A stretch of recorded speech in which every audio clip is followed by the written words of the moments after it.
उत्तराखंड से आई एक बड़ी खबर के साथ। इस वक्त की बड़ी खबर सीधे देहरादून से है, जहां पर कांग्रेस चलाएगी मेरा वोट मेरा अधिकार अभियान। जी हां, सूची में मतदाताओं के नाम काटने का इस अभियान के दौर में विरोध किया जाएगा। कांग्रेस पार्टी के कार्यकर्ता बूथ स्तर पर इस कार्यक्रम की शुरुआत करेंगे और कार्यकर्ता ये पूरे तथ्य जुटाने का इसमें काम करेंगे। महाराष्ट्र और उत्तराखंड से इस अभियान की शुरुआत हो रही है। सभी नगर निकायों और केदारनाथ विधानसभा में ये अभियान चलाया जाएगा। इस वक्त की बड़ी खबर, अभियान को धार देने के लिए जिला स्तर पर प्रशिक्षण किया जाएगा। पार्टी के पदाधिकारी ये प्रशिक्षण देंगे। बड़ी खबर इस वक्त की, पार्टी के पदाधिकारी इस अभियान की शुरुआत करने जा रहे हैं। तमाम बैठकों के बाद ये फैसला लिया गया है, मेरा वोट मेरा अधिकार। कांग्रेस नया अभियान छेड़ने जा रही है। सूची में मतदाताओं के नाम काटने को लेकर इस अभियान की शुरुआत की जा रही है। ऐसे में कांग्रेस पार्टी लगातार बीजेपी के विरोध में उतर आई है और पूरी तरीके से उत्तराखंड में विपक्ष होने के नाते अपना जिम्मा संभाल रही है। सभी नगर निकायों और केदारनाथ विधानसभा में इसको लेकर कार्य तेजी से किया जाएगा। अभियान के तहत हर तथ्यों को जुटाने की कोशिश की जाएगी कि आखिरकार मतदाता सूची में उन नामों को आखिरकार क्यों हटाया गया। ये तमाम तथ्य जोड़े जाएंगे और इनको जोड़ने के बाद, जुटाने के बाद इसको लेकर बैठक की जाएगी और बीजेपी का फिर बाद में विरोध भी किया जा सकता है।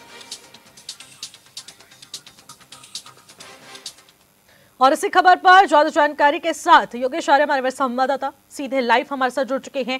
योगेश, जिस तरीके से कांग्रेस एक नए अभियान की शुरुआत करने वाली है, मेरा वोट मेरा अधिकार तो एक अभियान था ही, अब उसके बाद जो कांग्रेस का ये नया अभियान सामने आया है, इससे किस तरीके से जनता तक पहुंचा जाएगा, किन तथ्यों को जुटाने का इस दौरान काम किया जाएगा?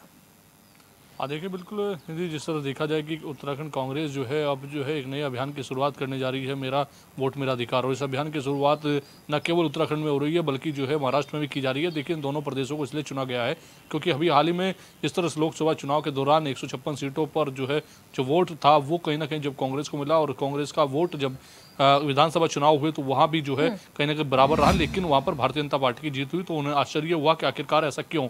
उसके पीछे जब उन्होंने वजह जानने की कोशिश की तो उसमें उन्होंने तथ्य कुछ जुटाए हैं। उसमें तथ्य पर उन्होंने कल प्रेस कॉन्फ्रेंस भी की थी और उस पर उन्होंने सीधे तौर पर भारतीय जनता पार्टी पर आरोप लगाया कि जो है कई लाख वोट जो है वो जोड़े गए हैं और करीब 4 लाख वोट जो है वो काटे गए हैं।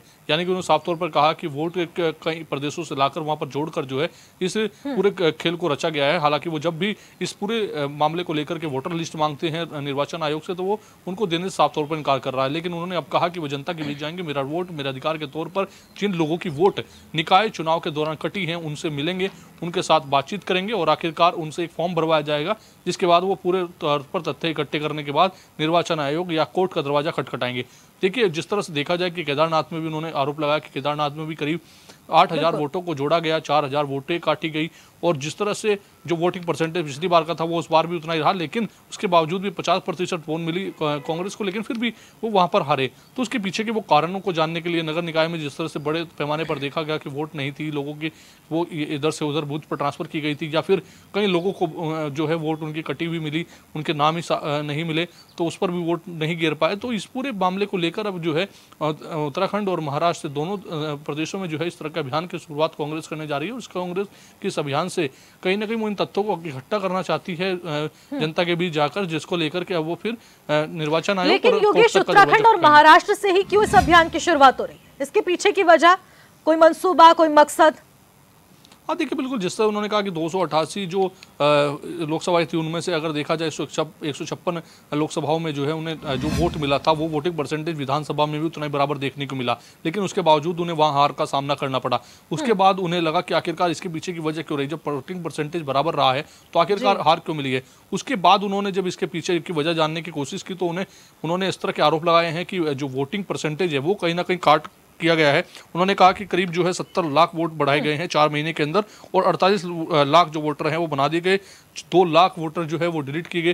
तो उन्होंने कहा कि इस तरह से जो है पूरा खेल हुआ है और जो वोटर लिस्ट हम मांगने का प्रयास कर रहे हैं, लगातार 3 महीने से हम निर्वाचन आयोग के चक्कर लगा रहे हैं, वो हमें नहीं मिल पा रही है। और उन्होंने यहाँ पर भी साफ तौर पर कहा कि जो वोटर लिस्ट पहले से दे दी जाती है, उसके बाद 2 दिन पहले उनमें जो वो नाम जोड़े जाते हैं, वो वोटर लिस्ट कहाँ है, वो वोटर लिस्ट जो है हमें नहीं मिल पा रही है।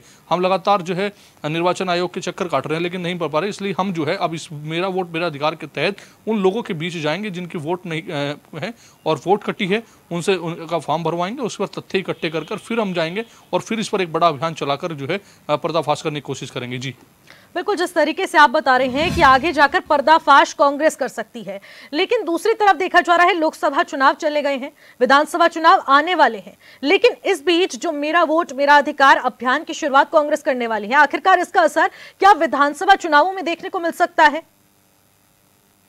निधि, देखिए माना जा सकता है कि जिस तरह से 2027 का चुनाव है, 27 के चुनाव को लेकर पहले से ही कहीं ना कहीं रोड मैप तैयार करने की कोशिश जो है वो करना चाह रही है कांग्रेस, और कहीं ना कहीं अपनी जो राजनीतिक जमीन है जिसको वो खो चुकी है लंबे समय से, उसमें सत्ता वापस लौटना चाहती है, उस राजनीतिक जमीन को पाना चाहती है। उसके चक्कर में लगातार जो है तरह तरह के अभियान की शुरुआत की जाती है। उन अभियान के चलते जनता से जुड़ना चाहती है, और यही एक अभियान है जिसके अभियान के तहत अब वो ये चाहती है जिन लोगों को निराशा हाथ मिली इस निकाय चुनाव में, उनके वोट नहीं गिर पाए और उसके दौरान उनको काफी निराश होना पड़ा, तो उन लोगों से मिलकर वो एक फॉर्म भरवाना चाहती है। साथ ही साथ वो ये भी चाहती है कि लोगों से इस दौरान कनेक्टिविटी होगी, लोगों से मिला जाएगा। इस दौरान उन्होंने जिलाध्यक्ष से बैठक की है, जो मंडल अध्यक्ष है उनसे बैठक की है, उनको इस जिम्मेदारी सौंपी है कि वो अपने स्तर पर जो है इस अभियान के में टीम बनाए और टीम बना करके जो है इस टीम के को जो है वो उस जो जनता है उनके बीच है। और इस टीम को एक विशेष तौर पर देखा जाए तो ईगल टीम कहा गया है, यानी कि ईगल इसको नाम दिया गया है, और वो टीम जो है जनता के बीच जाएगी और जनता से जुड़ने का काम करेगी, इस बातचीत करेगी और इन चीज़ों को